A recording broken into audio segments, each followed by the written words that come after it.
We're going to introduce our first guest. Her name is Julia Tagliere. Welcome, Julia. Thank you very much. I'm happy to be here today. We are happy to have you, and you are a writer and an editor. So just tell us a little bit more about where you are and how you got there and how you like being a writer and editor. I love being a writer and editor. I've written my whole life ever since I was a child. When I first started as a child, I think a lot of the writing I did was more cathartic in nature. There were a lot of moves going on in our family, a lot of changes, and I think writing was how I dealt with a lot of those things. And then I didn't follow that up as a career path initially. I became a high school teacher of Spanish and French and did that for a number of years until my children were born, and then stayed home with them and found that calling just never really faded over the years, and it was something that I could do while still being at home. And my husband was actually the one who suggested that I maybe go back to school and see if I wanted to pursue it a little bit more seriously and formally. And so I entered a master's program in creative writing at DePaul University, and that was, for me, that was just wonderful. I felt like I had really come home, and I knew that that's what I wanted to do for the rest of my life as a career. And I was fortunate enough to be able to freelance, write, and edit since 2005, during which time I wrote my first novella, and I have completed a full novel, which I'm hoping to self-publish this year. Also working on 2 other novels that are currently in progress. Well, that's quite an accomplishment to almost have your novel published. You are almost there. And almost. How does that feel? It's wonderful, a little, I think, frightening and exhilarating all at once. I think for me, the big challenge right now is the time it takes to get started. Self-publishing is much easier, I think, an endeavor than it used to be, perhaps even just 2 or 3 years ago. There are a lot more resources available, and I'm fortunate to belong to a very supportive network of women writers who are just wonderful in terms of providing assistance and insight. But it's still a bit daunting to be starting from ground zero and trying to figure out all the different steps that need to be accomplished before it comes to print. And so that's what I'll be working on for the next few months in my spare time. Well, that's the woman angle, isn't it? Juggling multiple jobs, the kids, I'm eager to hear what your novel is about. It's set in the early 1960s, and it's the story of a young housewife who discovers on her mother's death that the woman she'd always thought of as her mother's best friend was in reality her lover and partner. And it was something that her mother had never shared with her. And it explores a number of themes. Of course, there's the same-sex marriage aspect, but it also delves into issues of suicide and end-of-life choices, all set against the backdrop of the early 60s. And so I think it's a good story, and that it has a lot. I think there are a lot of good messages in it, and that are very timely messages. But I think it will lend itself ideally to the self-publishing market.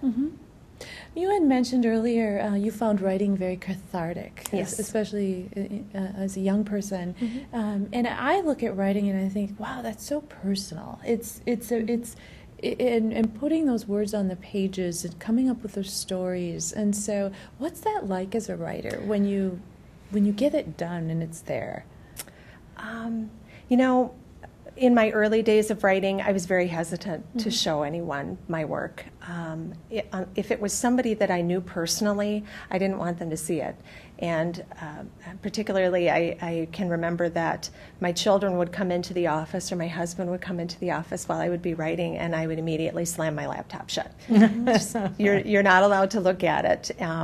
What really changed all of that for me, I think, was joining this network of writers. They are so supportive, and it's been such a revelation to me that you really need to not be afraid. If you're going to set it down in words, then you need to be willing to have it read. And if you can't bridge that gap, then your writing will always remain something personal and private that you keep in a box, you know, with ribbons. And I do have writing of that nature. I do have writing that is like that, material that will never see the light of day. Perhaps I'll have a Mark Twain deal. I think 100 100 years after my demise, go. then you may publish it, and I'll be happy with that.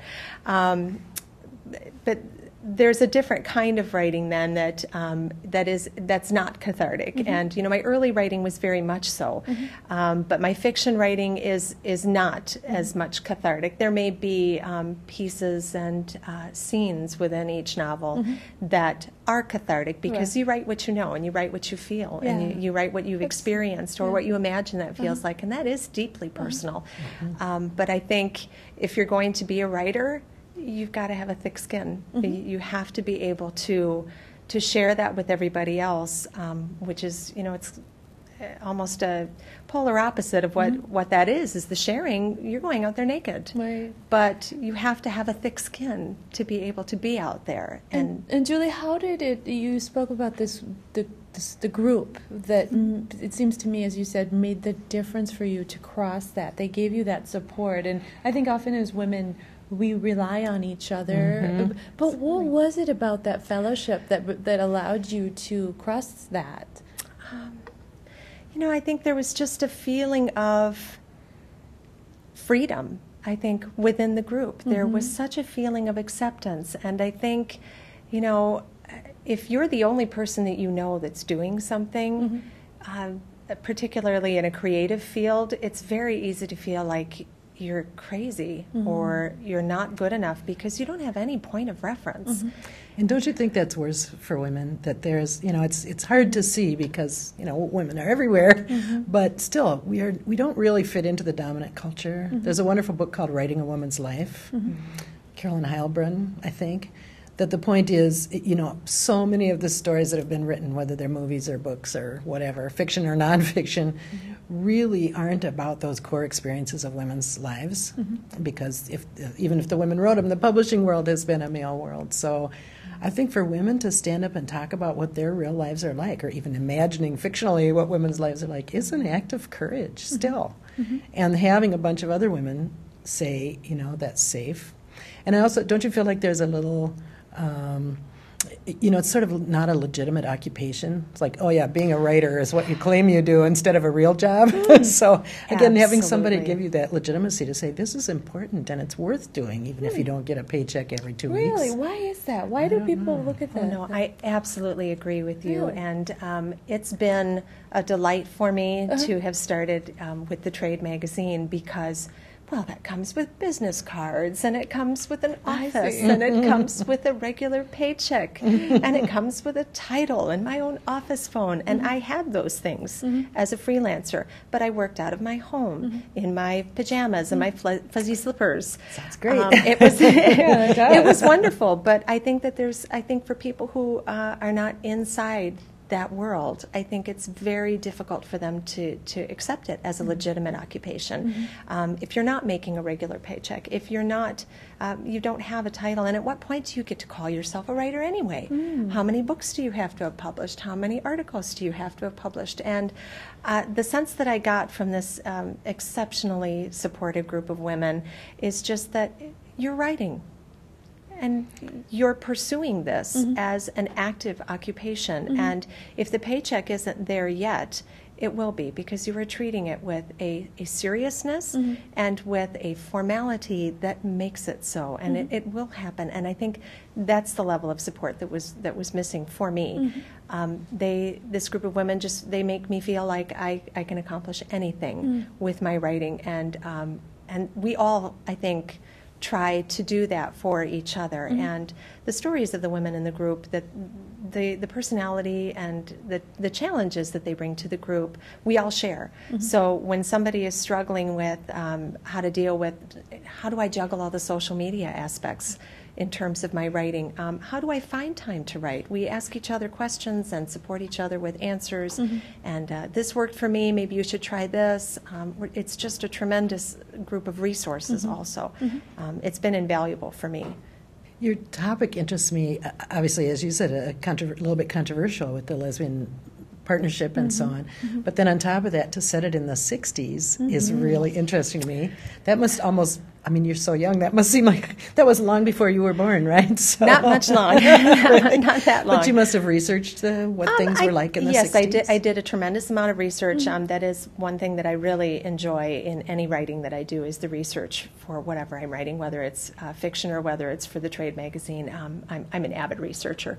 I think it was very encouraging, and it's actually the way that I got involved in the women's group is that the moderator for the group happened to be a woman I approached to edit my book for me professionally, and I do think that that's a very critical step. Even if you're self-publishing, you must have it edited professionally. Even if you are just the world's sharpest writer, you need that second set of qualified and trained eyes on your work before you put it out in front of the public. And is that because, Julia, as you're writing, you're so immersed in the piece that it's good to step away and let somebody else? Is that why? Absolutely. I think you just get too close to the work where you really cannot see the things that you're missing all the time, and that second set of eyes is really helpful. And it was her suggestion, because initially the book had been set in modern times, present day times, and I came to her, our very first meeting, in fact, and said, well, here's what I have for you to edit, and I'm stuck. The book is finished. I'm ready to have it edited, but it's not gelling for me. I don't feel that it's settled. And she thought for a second and said, what do you think about changing the time period in which it's set? And the light bulb was blinding over my head. And it was such a simple suggestion. It didn't become a simple suggestion to implement, because it entailed having to essentially do a complete rewrite, which took me about 6 months to do, and then go back to the editing process with her. But it was worth it, because the work that it is today, it stands on its own merits, and I think that it just made all the difference in the world to change the era in which it was set. But I think that era was such it was the beginning of a tremendous fight, I think, not just for the civil rights movement, but I think also for the gay rights movement. I think that was where it really started to happen and chug. Second wave and of the women feminist movement. So I think, capturing that spirit of you're on the cusp of something, really large, I think is really effective for the book. How am I going to find out when this book is published? I have a website, justscribbling.com, and I do a lot of writing through there, and my blog is also accessed through that website. I'm also very active in social media like Facebook and Twitter and LinkedIn, so once we're close to that publication date, it will be all over the place. Well, thank you, Julia, so much for being with us. This was a fun conversation. Well, thank you. I enjoyed it as well. We wish you all the best as you get that first novel published and with your work ahead of you. Thank you very much. Yeah.